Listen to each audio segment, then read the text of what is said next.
Doctor Baba Saheb Ambedkar open university.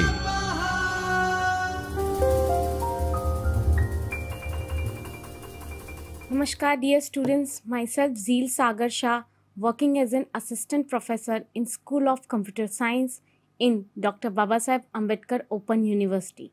Welcome to the lecture series of Object-Oriented Programming using C++, in which we are in the Unit 7, Functions in C++, Part 3.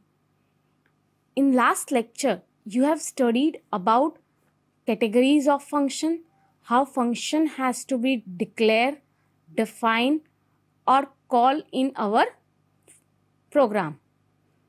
Now we will see the other functions in C++. Let's see today's unit in detail.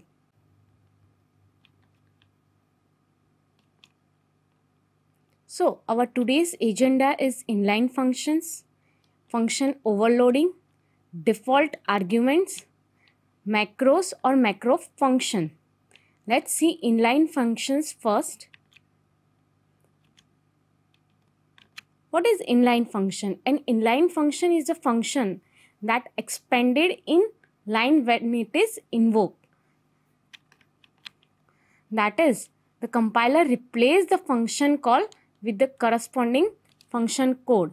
So how does our inline function works? When you invoke inline function, the compiler attempts or replace the function call with the code of the function. So this is done during the compilation time, and the code is directly substituted into the calling function, so which can reduce the overhead of function calls. However, it is important to note that the compiler is free to ignore the inline keyword if the function is too complex or the compiler determines the complexity of the function is large. For example, if I have any loop or any cases or any conditional statements, then compiler will ignore our inline keyword in our program. So let's see how inline function example works. So first we will see what is the syntax of inline functions. Inline, the keyword and the function name and the parameter list or arguments and the function body. So let's see the example of inline function. So in inline function, the prototype is must. First of all, we have to declare our function globally, that is int multiply, and what is the parameter data type? Int. So in int main, I have int x, cout enter input value, and in cin x, after that what I supposed to see out, the output is multiply x. So what is multiply x? We will see. So over here I have declared inline int multiply, then int x1. So over here I have defining the inline function, that is multiply, and in that I am returning 5 into x1. So whenever I try to compile this program, what I will get is 25, because my value of input value is 5 and output is 25. So now let's see function overloading. Two or more functions can have the same name but different parameters. Such functions are called function overloading. So the two functions with same name will differ at least in one of the following, that is either the number of the parameters are different, or the data type of parameters are different, or the order of appearance are different. So let's see example of function overloading. I have included 3 functions over here. Let's see one by one. First, I have included one add function which has 2 parameters, that is int a and int b, and that parameters has integer data type, and I am returning a plus b. Second, I have overloaded the second function which has the same name, that is add, and over here I have 3 integers, that is int a, int b and int c. So this is the second type of our function overloading. In first I have 2 integers, and in the second function I have 3 integers, and in the third function I have changed the data type of the parameters, that is float a and float b, and over here also the data type, the returning function data type is also different, that is float add, float a, float b, and I am returning a plus b. So when I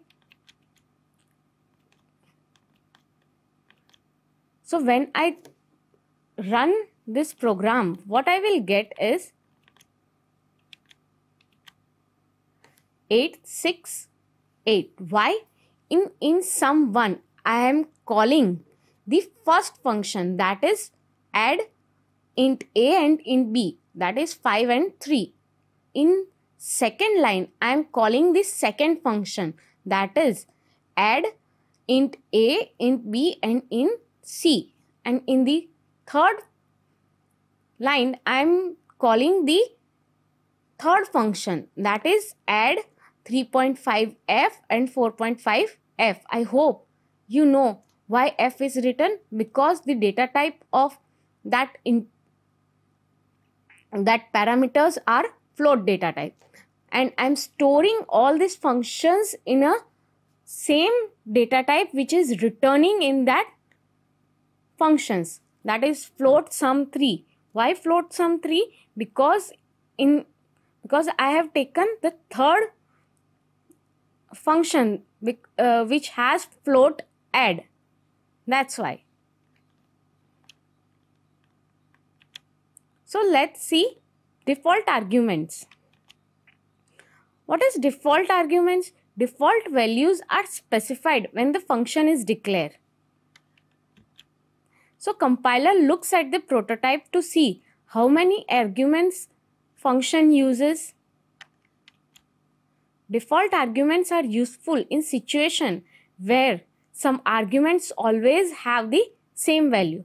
For example, if I want to get the area of my circle, then the pi value always have the same value in all the programs, that is 3.14. So the syntax of default arguments are return type, then function name, and the parameter 1 default value, parameter 2 default value. Let's see the example of default argument. So over here I have declared double calculate area, in which I have double length and double width. Width has a default argument, that is 5.0, and what is returning length into width. Compile this program, what I will get is, at first I will get 50 and at second I will get 30. Why?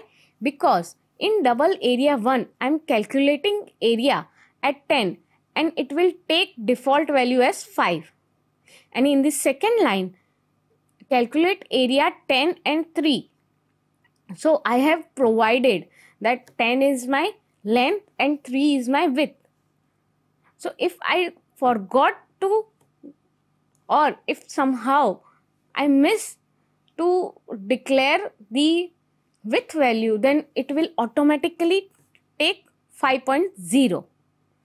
And now I hope you get the difference between the default value and the user provided values.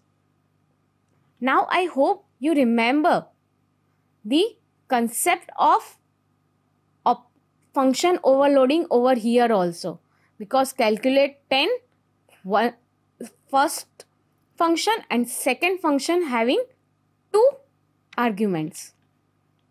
So there are some points which has to be remembered while we write default arguments. What are that points? Let's see. Default arguments are assigned from right to left in the parameter list. If a parameter list with a default argument appears before a parameter without one, the code will cause a compilation error. What this means? Let's see the example of it. For example, if I have void example, a function name which has int a is equal to 5 and int b, then this will give me an error. Why? Because always default arguments start from right to left, not left to right. I hope now you get the idea about default arguments. Let's see the last topic of this lecture, that is macro or macro functions. What is macros?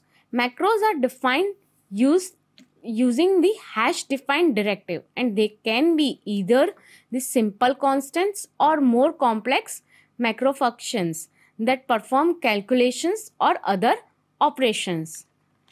What are the types of macros in C++? Types of macros, that is object like and function like, and predefined macros. So let's see types of macros.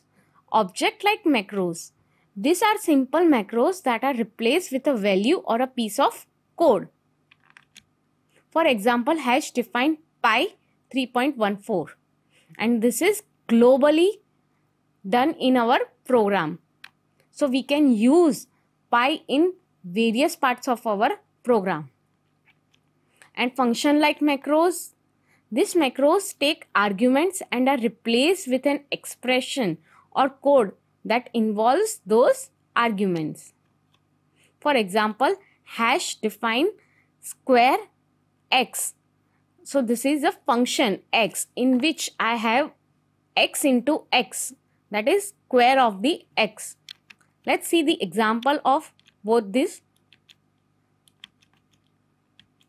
What I have done over here, I have defining pi as my constant macro, and I just simply printing the pi value, that is pi 3.14159.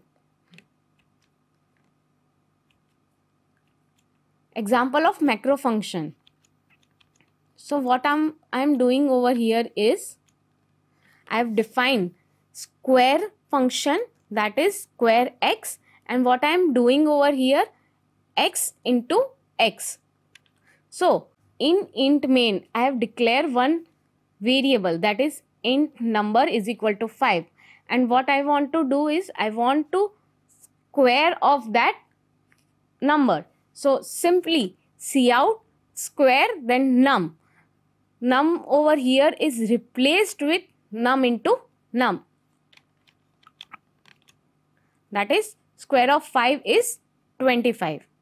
We will see in the next lecture about the classes in detail. I hope you get the concepts of today's lecture. Thank you for watching the video.